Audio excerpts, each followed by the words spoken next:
नमस्कार, मैं हूं आपके साथ दीपक भदौरी और आप देख रहे हैं छत्तीसगढ़ एक्सप्रेस। रायपुर से बड़ी खबर, जहां पर एसीबी ईओडब्ल्यू ने जांच की तेज। आरोपियों से अब जेल में होगी पूछताछ।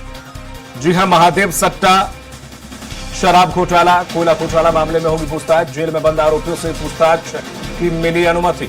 स्पेशल कोर्ट ने दी है पूछताछ करने की अनुमति। जेल में बंद आरोपियों से पूछताछ को मिल गई है अनुमति। जी हां, स्पेशल कोर्ट ने पूछताछ की अनुमति दे दी है। एसीबी ईओडब्ल्यू ने की जांच तेज। आरोपियों से अब जेल में होगी पूछताछ। महादेव सट्टा, शराब घोटाला, कोयला घोटाला, इन सब घोटालों को लेकर होगी जांच।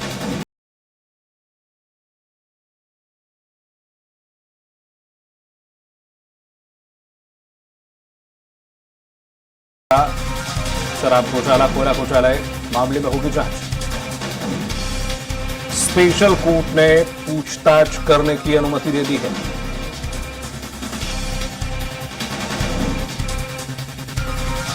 आरोपियों से अब जेल में भी होगी पूछताछ। स्पेशल कोर्ट ने दिए अनुमति। इस पूरे मामले में अब एसीबी ईओडब्ल्यू जेल के अंदर आरोपियों से पूछताछ कर पाएगी। स्पेशल कोर्ट की अनुमति के बाद अब इन आरोपियों से जेल में भी होगी पूछताछ।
जेल में बंद आरोपियों से पूछताछ की मिली अनुमति।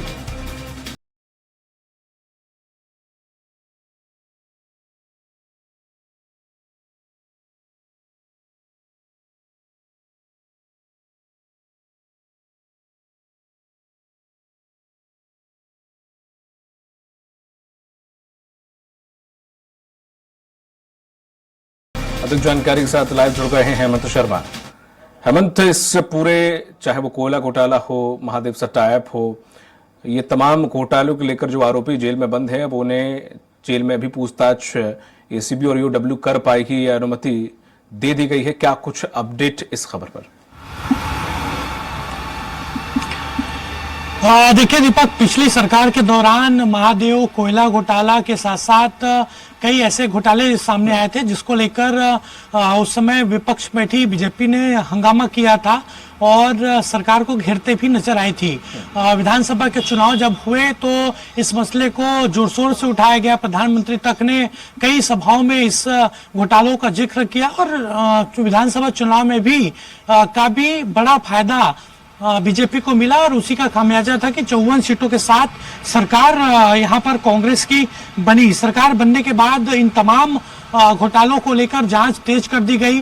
पहले ईडी इस मामले को लेकर जांच कर रही थी, लेकिन ईडी के प्रतिवेदन के बाद ईओडब्ल्यू में एफआईआर किया गया महादेव ऐप को लेकर, इसके साथ साथ शराब घोटाले को लेकर और कोयले घोटाले को लेकर।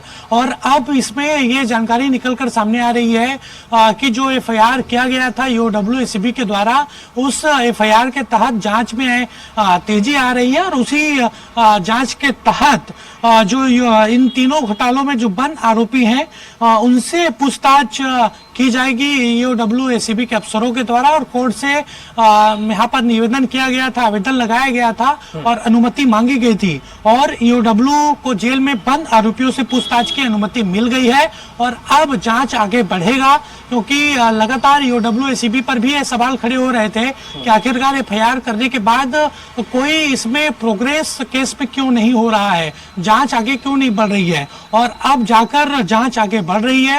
ईओडब्ल्यू को अनुमति मिल गई है कोर्ट से और आज से 2 अप्रैल तक जेल में बंद आरोपियों से अलग अलग तरीके से पूछताछ होगी और फिर पूछताछ के दौरान कई अहम सुराग और कई अहम जानकारियां निकलकर सामने आएंगे। दीपक, बिल्कुल हेमंत, तो ये कहा जा सकता है कि जो जेल में बंद आरोपी हैं या फिर अभी जो जेल से बाहर हैं और बचे हुए हैं उन पर शिकंजा कस सकता है। देखिए, इसमें जांच आगे बढ़ रही है तो निश्चित तौर पर कुछ नए तथ्य सामने आएंगे। और मैंने पहले जिस तरीके से बताया कि ईओडब्ल्यू और ईसीबी में एफआईआर दर्ज किया गया और उसी के तहत ये जांच हो रही है। पहले इस तमाम मामलों की पहले से ही ईडी जांच कर रही है। ईडी ने कुछ नए तथ्य रखे थे और उसी तथ्य के आधार पर एफआईआर किया गया था ईओडब्ल्यू एसीबी में। और जब पूछताछ होगी, पूछताछ के दौरान कई नए तथ्य इसमें सामने आएंगे और निश्चित तौर पर कई और लोगों की गिरफ्तारी आगे चलकर इसमें होगी। जानकारी के लिए शुक्रिया आपका हेमंत। तो ये थे हमारे सहयोगी हेमंत, जिन्होंने जानकारी दी है कि स्पेशल कोर्ट ने ये आदेश दे दिए हैं, अनुमति दे दी है एसीबी और ईओडब्ल्यू को कि जो जेल में बंद आरोपी हैं उनसे पूछताछ होगी। जाहिर सी बात है कि जब पूछताछ जेल में बंद उन आरोपियों से होगी तो कई और खुलासे होंगे, कई और नाम सामने आएंगे, कई और कनेक्शन सामने आएंगे, साथ ही साथ कई और सबूत यहाँ पर ईओडब्ल्यू और एसीबी के पास मौजूद रहेंगे। कई साक्ष्य सामने निकल कर आएंगे, चाहे वो शराब घोटाला हो, चाहे महादेव ऐप घोटाला हो और चाहे वो कोयला घोटाला हो। अब इन घोटालों को लेकर चाहे जेल के अंदर जो आरोपी हैं या फिर जेल से बाहर हैं, अब उनके लिए जाहिर सी बात आने वाला समय काफी कठिन होने वाला है।